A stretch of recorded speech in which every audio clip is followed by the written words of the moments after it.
Bonjour, ici Maxime Gagnon-Gauthier pour la Télécommutaire des Basques et j'ai l'honneur d'être en compagnie de notre maire de Trois-Pistoles, Maurice Vanney. Maurice Vanney, bonjour. Salut. Ça va bien? Ah, en pleine forme. Excellent, excellent. Premièrement, félicitations pour votre victoire.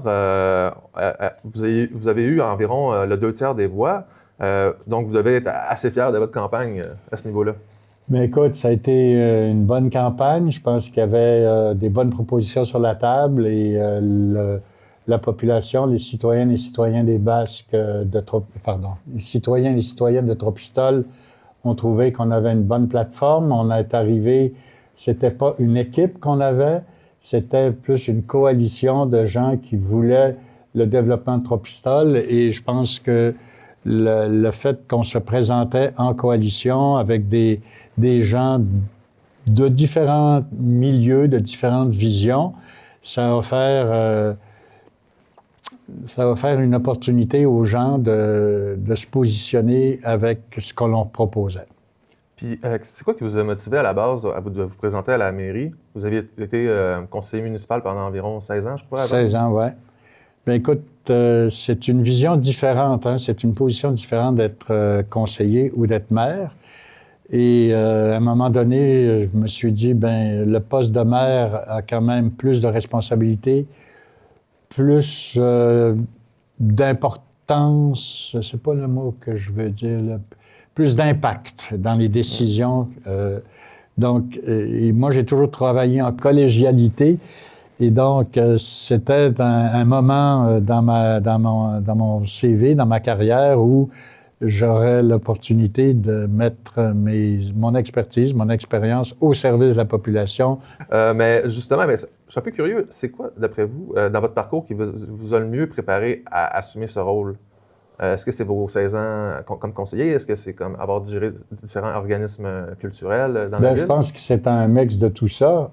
C'est sûr que quand tu es 16 ans comme conseiller, tu as accès à toutes sortes de dossiers, tu connais les enjeux de la municipalité, tu connais les forces et les faiblesses de la municipalité, des gens qui t'entourent. Et donc, à partir de ce constat-là, tu te dis, moi, je peux participer au développement de Trois-Pistoles à travers mon expérience, à travers différents comités dans la ville. J'ai participé à toutes sortes de comités, entre autres le comité de sauvetage de l'héritage. J'ai été à la tête de l'école de langue pendant 22 ans et j'ai mené cette école-là comme une entreprise avec un budget au-delà d'1,5 million, avec des retombées dans le milieu de 2 millions et quelques de dollars d'argent nouveau. Donc, tout ça me donnait le goût de voir quel levier on pourrait avoir à Trois-Pistoles pour faire du développement comme je l'ai fait avec l'École de langue française. Donc, vous avez acquis une espèce d'expérience globale, de vision globale des enjeux de la ville à travers vos implications. Mais justement, au niveau du développement de la ville, c'est quoi votre vision globale pour les 4 prochaines années dans le développement? Bien, je pense que j'en ai fait part lors de la campagne électorale. Il y a un volet qui s'appelle préserver, mais pas seulement préserver, mais conserver nos acquis. C'est-à-dire que la ville de Trois-Pistoles a de nombreux acquis, que ce soit au niveau des loisirs, de la culture, que ce soit au niveau de la santé surtout, au niveau du patrimoine bâti, au niveau des infrastructures locales, au niveau de notre vie économique. Il y a toutes sortes d'acquis qui se sont faits au cours des années. Et la première des choses, c'est pas seulement les préserver, ces acquis-là, c'est de les consolider et puis les améliorer pour avancer encore plus dans notre développement. Dans les acquis, bien écoutez, j'imagine qu'on va en parler. Le principal pour moi actuellement, c'est dans la santé. On a un système qui fonctionne et c'est la priorité des priorités. J'ai entendu des critiques de votre part dans la campagne concernant l'approche de l'administration précédente. Et en quoi votre approche de la gestion de la ville va se différencier de l'administration précédente? Bien, c'est surtout, pour moi, le point le plus important qui a créé de l'insatisfaction au sein du conseil par rapport à l'ancien conseil. Et la preuve en est, c'est que toute l'équipe qui était autour de l'ex-maire s'est détaché de M. Guilbert. Moi, j'étais conseiller indépendant, mais sa propre équipe ne sentait plus la capacité de travailler avec lui. Donc, pour moi, ce qui est très important, c'est la communication entre le maire et les membres du conseil, entre le conseil et la direction générale. Donc, il y a un processus décisionnel, la transparence dans le processus décisionnel, à mon avis, et à l'avis des anciens conseillers, n'existait pas à son plein potentiel. C'est-à-dire que beaucoup d'informations ne nous venaient pas avant d'avoir la nécessité de prendre des décisions. On arrivait au moment de prendre des décisions et on n'avait pas toute l'information nécessaire pour les prendre de façon logique, cohérente et transparente. Donc ça a été, je pense, un facteur très important dans ma façon d'embarquer dans la campagne. On ne peut pas se permettre, au niveau du Conseil, c'est des décisions trop importantes qui touchent tous les secteurs de la population, qui touchent le développement de notre communauté. Et avant de prendre une décision, il faut que l'information soit sur la table et qu'il y ait un échange. Et surtout qu'il y ait, dans le processus de décision entre le Conseil et la machine administrative, c'est qu'il faut bien comprendre les limites qui existent entre les deux. L'administratif et le Conseil doivent travailler ensemble, mais c'est le Conseil qui a la vision politique et qui oriente la machine administrative. Ils sont élus. Voilà, ce sont des élus. Et donc, ce n'était pas toujours le cas dans la façon qu'on fonctionnait. Comment trouvez-vous de passer de conseiller indépendant à candidat, puis ensuite à maire en si peu de temps? Ça doit être un peu... C'est des différents chapeaux qu'on met à chaque fois, là. Comme on dit en bon français, ça roche. Ça roche. Ça roche. Il faut faire attention parce qu'on pourrait facilement se faire engloutir. Quand tu as 6 réunions dans la même journée, quand tu es conseiller, tu as des dossiers, tu te commets sur certains dossiers dans certains comités, tu as une réunion par semaine. Mais là, quand tu es maire, là, tu as tous les dossiers qui sont sur la table. Et donc, tu espères que tu vas avoir, et jusqu'à maintenant, ça marche très bien, une collaboration des différents membres du Conseil qui prennent des dossiers particuliers sur certains enjeux. Mais là, après ça, il faut tout mettre ça ensemble. Et ça, c'est un peu le rôle du maire, de mettre toutes ces énergies-là, de mettre toutes ces visions-là ensemble autour de certains enjeux et que ça corresponde aussi à ma vision de ces enjeux-là. Et éventuellement, quand on va avoir une nouvelle direction générale au mois de janvier, eh bien là, la direction générale va pouvoir embarquer avec toute son équipe dans ces dossiers-là. Donc, je le répète, c'est pas facile de se trouver tout à coup mêlé à tous ces enjeux-là. Ça te prend une vision un peu plus en hauteur. Et c'est pas la hiérarchie, quand je dis, c'est que c'est un peu... Il faut que tu t'élèves pour avoir une meilleure vision de tout. Et surtout, il faut que j'apprenne de faire ça une bouchée à la fois. Oui, parce que sinon, ça peut être assez submergent, j'imagine, tous ces dossiers-là. Ouais. Et on parlait d'enjeux, mais quel enjeu vous préoccupe le plus à court terme pour maintenant, pour votre mandat? Bien, je suis sûr qu'en tant que journaliste, tu vas être très surpris d'apprendre que c'est l'urgence. Je suis renversé. Écoute, c'est la priorité des priorités. Tu sais, quand tantôt je parlais de la consolidation de nos acquis, eh bien, le premier acquis qu'on veut absolument pas perdre puis qu'on veut consolider, c'est celui de l'urgence. Et il y a eu une conférence de presse, je pense que vous étiez là, cette conférence de presse jeudi passé. Effectivement, TCBH était sur le terrain. Et je pense que ça a démontré l'attachement de la population et des gens de la MRC, parce qu'il y avait pendant la conférence, on était entouré des maires et des membres de conseil de toutes les communautés des Basques, bien sûr des membres du conseil de Tropistol. Il y avait présent des représentants des organismes communautaires, surtout des groupes qui préoccupent plus des problèmes avec les aînés. Et il y avait aussi 2 spécialistes, des médecins, qui ont montré que c'était une sorte d'absurdité de vouloir fermer cette urgence, qui est considérée comme un modèle.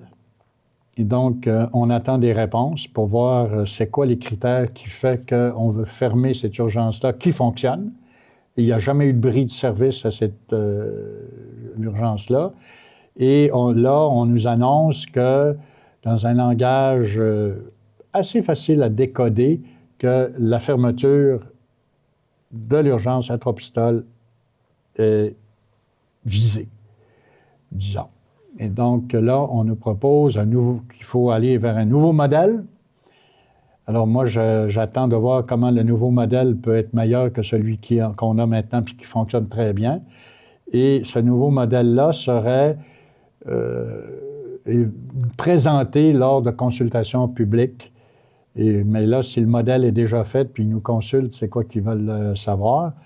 Alors, je suis un peu, attentif, vigilant à ce qui se passe. Et on a demandé à la ministre, Mme Amélie Dionne, une rencontre pour être sûr qu'on peut se comprendre sur le sous-texte du communiqué du 6. Dire que cet enjeu-là a quand même un bon taux d'acceptation sociale. Il y a quand même une bonne coalition derrière l'urgence. Mais là, il y a un enjeu un peu plus controversé où c'est moins... le ralliement n'est pas complet. Des fois, il y a une bonne opposition entre les gens qui veulent une autoroute 20 prolongée et une 132 améliorée. Vous, ça serait quoi votre position? C'est lequel des 2 projets que vous souhaiteriez appuyer? J'ai une position très rationnelle qui correspond à la résolution du Conseil qui dit que avant de s'embarquer, c'est pas exactement le verbatim, mais l'idée, c'est avant de s'embarquer dans un projet qui va dépasser le milliard et dans le contexte actuel de coupure budgétaire, dans le contexte actuel d'austérité, dans la résolution, ce que l'on dit dans la résolution, c'est mettez les études, réaliser les études nécessaires pour montrer où est-ce qu'on s'en va avec ce projet-là. Pour le moment, le projet est mis sur la table pour une dizaine d'années. Donc, nous, ce qu'on demande, c'est continuer les études, montrez-nous les études en toute transparence, entre autres les études sur le pont qui traverserait la rivière Trois-Pistoles, parce qu'on nous a fourni, après des années de demande d'information, d'accès à l'information, on nous a fourni effectivement les études géomorphologiques là où serait situé le pont, et 90% de ces études-là sont caviardées. Donc, qu'est-ce qu'on essaie de nous cacher? Vous comprenez? C'est pas on veut de la transparence. Dites-nous c'est quoi le projet, combien ça va coûter, où est-ce qu'il va passer, et là, la population décidera. C'est sûr qu'il y a un mouvement très fort actuellement pour avoir la 20, qui vient surtout de l'Est, de Rimouski, qui se dit, bien, comment se fait? On a un petit tronçon de 20 là, il y en a un autre qui arrête à Trois-Pistoles, pourquoi est-ce qu'on ne fait pas le lien entre les deux? Moi, je dis, prouvez-nous que c'est le meilleur scénario. Et en attendant, étant donné que le grand discours tourne autour de la sécurité de la 132, bien, en attendant, on a 10 ans ou 15 ans pour sécuriser la 132. Donc, s'il vous plaît, si vous êtes logique avec vous, vous avez un projet, prouvez-nous que c'est le meilleur, montrez-nous la réalité en toute transparence. Et puis, en attendant, vous trouvez que la 132 est dangereuse. Bien, arrangez-la pour qu'elle soit moins dangereuse. On a 10 ans pour faire ça, 15 ans pour faire ça. Est-ce qu'on veut attendre 15 ans que la 132 soit dangereuse? Ou est-ce qu'on peut faire quelque chose pour améliorer? C'est la position qu'on avait dans la résolution qu'on a passée il y a une couple d'années. Et je reste ferme derrière cette résolution-là, et le Conseil actuel reste ferme derrière cette résolution. Excellent. Sinon, pour changer de registre, il y a eu un parti qui s'est présenté aux élections à Notre-Dame-des-Neiges qui s'appelait Horizon citoyen, et ils ont présenté dans leur plateforme un élément de démocratie participative. Alors, je veux savoir, est-ce qu'il y a des affinités avec votre plateforme qui visent à avoir une meilleure communication avec les citoyens et les élus? Bien, c'est sûr que le succès du travail d'un conseil de ville, d'un conseil de municipalité, c'est d'améliorer, d'avoir des communications qui communiquent avec la population. Donc, actuellement, on a plusieurs plateformes de communication. L'information circule, mais il y a toujours un meilleur moyen de le faire. Là, c'est de l'information qui vient d'en haut vers le bas. Moi, j'aimerais, dans une démocratie participative, que l'information vienne aussi du bas vers le haut pour qu'on puisse se rencontrer quelque part. Quand on veut prendre des décisions sur certains enjeux, moi, j'aimerais bien savoir, à travers des assemblées citoyennes, à travers des consultations, où est-ce qu'on s'en va? Qu'est-ce que les gens veulent à la base pour qu'on puisse en discuter? Il y a actuellement une consultation sur la planification stratégique et qui est en ligne, qui fait suite. Je vous ai vu participer aux premières consultations. Effectivement. Plus en petit groupe. Là, il y a une consultation en ligne qui s'adresse à toute la population. Pour moi, il y a quand même un petit problème, c'est parce que pas toute la population n'est nécessairement orientée vers les réseaux sociaux, vers ce type de communication-là. Donc, il faut trouver des nouvelles façons de communiquer. Et ça fait partie de mon engagement lors de la campagne électorale d'aller de ce côté-là le plus rapidement possible. Là, donnez-moi le temps quand même d'arriver pour qu'on puisse trouver. Mais il y a déjà des mouvements de comités de citoyens, d'assemblées citoyennes. Donc, on avait Philippe de Carufel, justement, dernièrement, qui nous avait expliqué que la renaissance des comités citoyens qui va aider à piloter. Et donc, moi, je vais participer certainement. Je vais avoir une grande écoute de ce qui va sortir de ces comités, de ces assemblées-là. Donc, c'est un chantier qui est très important. La démocratie participative, il faut y aller. Sinon, le conseil de ville va être isolé dans sa tour. Exactement. Sinon, au niveau des relations intermunicipales et à la MRC, comment envisagez-vous votre relation à la MRC maintenant que vous êtes élu et qu'il y a eu, je pense, le renouvellement sur 10 maires, 8 sont nouvellement arrivés au conseil régional. Avez-vous une bonne relation avec le nouveau préfet, Gabriel Belzile? Bien, écoutez, la relation est déjà bien établie. On a fait du transport en commun entre Tropistol et Pohénégamouk, aller-retour, 3 heures en char. On a eu l'occasion de se parler. On est sur la même longueur d'onde au gros dossier actuel, au grand dossier actuel. Le plus important, c'est l'urgence. On travaille là-dessus. Il y a d'autres dossiers aussi sur lequel je vais travailler avec M. Belzile. Et de ce côté-là, je ne vois que du bonheur. Et pour ce qui est du conseil des maires, bien, il faut qu'on commence par se connaître. Et puisqu'il y en a 8 nouveaux sur 10, donc même entre eux autres, tout le monde ne se connaît pas, quoique on n'est quand même pas si éloignés les uns des autres, mais il y a des enjeux communs, il y a des enjeux qui nous différencient. Donc, il va falloir mettre ça sur la table puis voir comment est-ce que tout ça va s'arranger, surtout dans le contexte du possible regroupement avec Notre-Dame-des-Neiges. Ça va brasser les cartes aussi, là. Parce que là, c'est plus seulement Trois-Pistoles, Ville-Centre qui se présentent au Conseil des maires, mais c'est Trois-Pistoles plus Notre-Dame-des-Neiges qui se présentent comme Ville-Centre. Bien, justement, concernant la fusion hypothétique, mais quand même bien réelle. Le regroupement, monsieur. Le regroupement? Oui. Oh, OK. Ah, c'est un nouveau terme que je dois apprendre dans mon vocabulaire. Non pas l'annexion, hein, voilà, le regroupement. Le regroupement. Bon, excellent. Alors, pour le regroupement hypothétique, c'est quoi la position de votre administration là-dessus? Puis, ça serait quoi le plan de match si les citoyens des deux villes se mettraient d'accord pour que ça aille de l'avant? Bien, écoutez, d'abord, on va laisser les gens s'exprimer par un référendum. Vous êtes au courant que le référendum a été repoussé à une date ultérieure. À Notre-Dame-des-Neiges, je pense. À Notre-Dame-des-Neiges. Nous, à Trois-Pistoles, l'idée est très claire. Il y a eu le sondage et nous, on a accepté le sondage on pense que le sondage était fait de façon scientifique et objective. Donc, 97% des gens qui ont répondu au sondage à Trois-Pistoles sont en faveur d'un regroupement. On entend rarement des taux comme ça. Sauf dans le régime stalinien. Voilà, et je vois pas de faux et de marteau nulle part ici.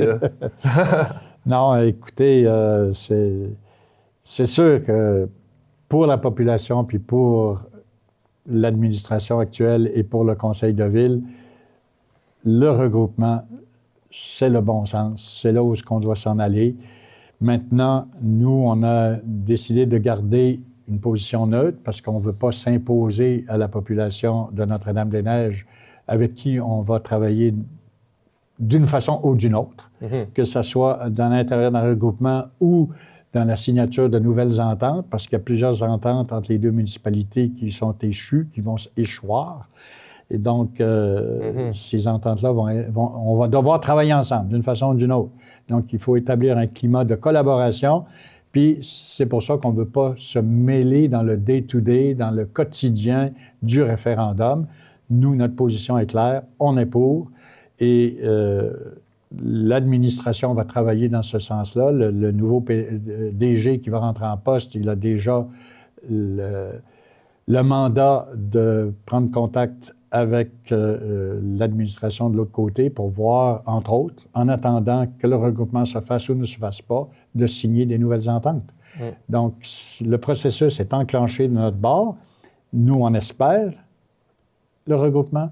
En attendant, bien, collaborons. Excellent. Espérons que tout le monde écoute ce message.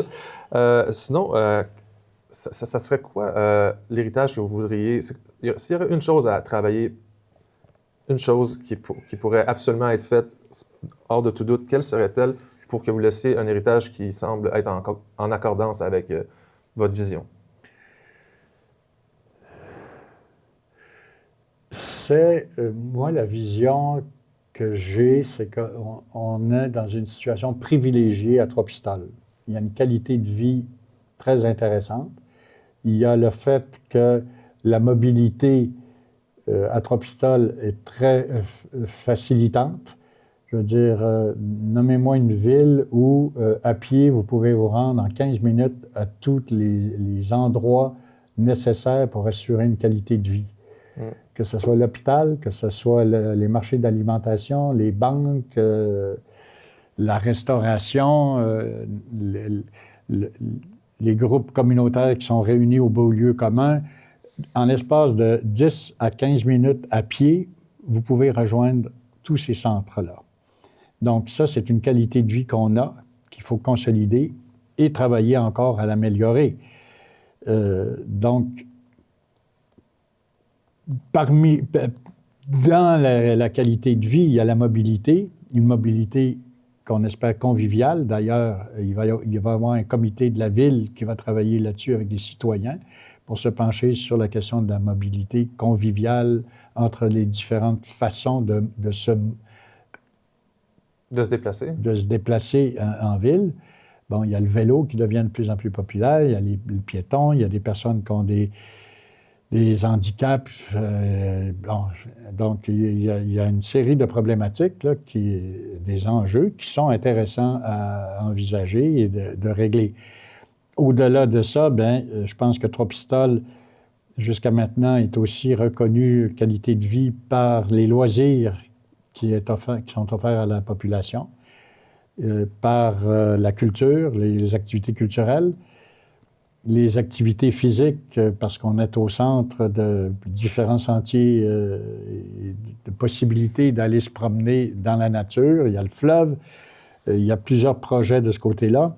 Donc, pour le moment, sur la table, ce qui est important, c'est l'attractivité de Trois-Pistoles pour les citoyens qui y vivent, pour les citoyens qui ont envie de venir.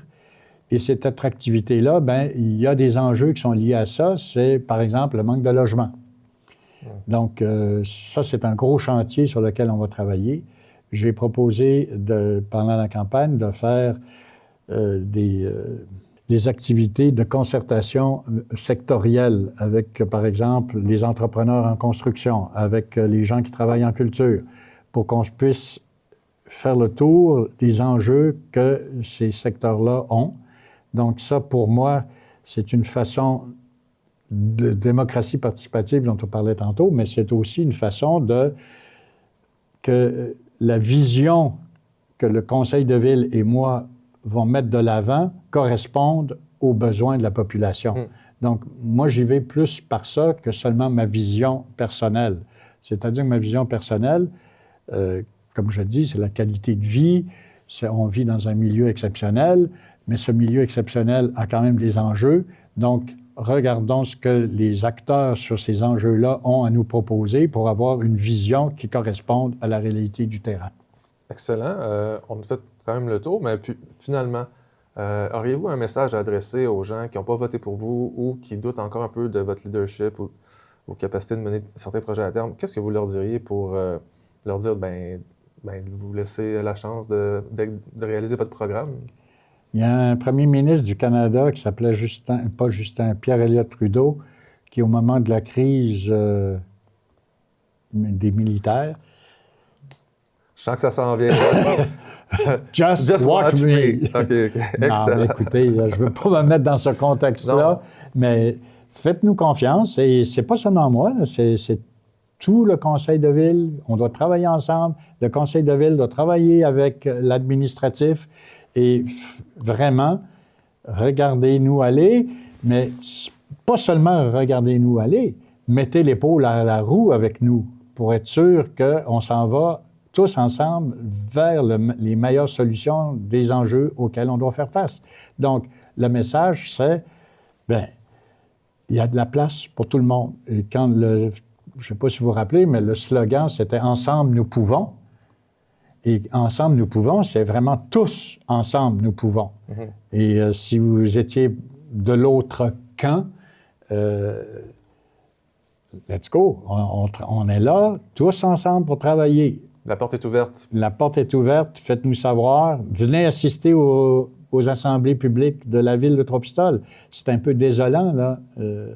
On aimait bien recevoir les 2 ou 3 personnes qui venaient avant, mais on aimerait ça en avoir plus. Et ça, c'est un objectif qu'on peut voir et numéroter. Mettre en haut de la pile. Tu sais, veut dire, si vous avez des questions, c'est le temps d'y aller. Au lieu de poser des questions sur le coin d'une rue, venez les poser lors des assemblées publiques, 1 fois par mois. Et ça nous fera plaisir d'écouter ces questions, ces suggestions, ces commentaires. Parfait. Maurice Vanier, merci de nous avoir accordé ce temps à travers ta journée chargée. Merci à vous. Et on te souhaite d'avoir du pep pour tout le restant de ton mandat. Je peux dire que c'est très énergivore, mais c'est très énergisant. C'est la passion aussi. Voilà. Merci beaucoup. Merci. Bonne journée.